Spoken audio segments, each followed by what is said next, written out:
అధికారము సంపదపై ఉంటుంది మాధవ.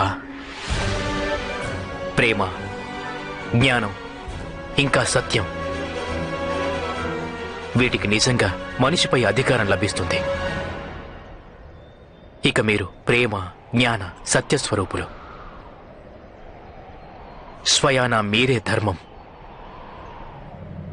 మిమ్మల్ని నేను ఎంచుకోలేను.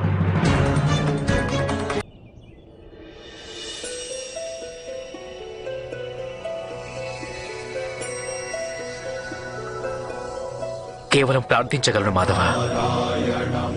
విజయకాంక్షతో కాదు, పరాజయ భయంతోనూ కాదు.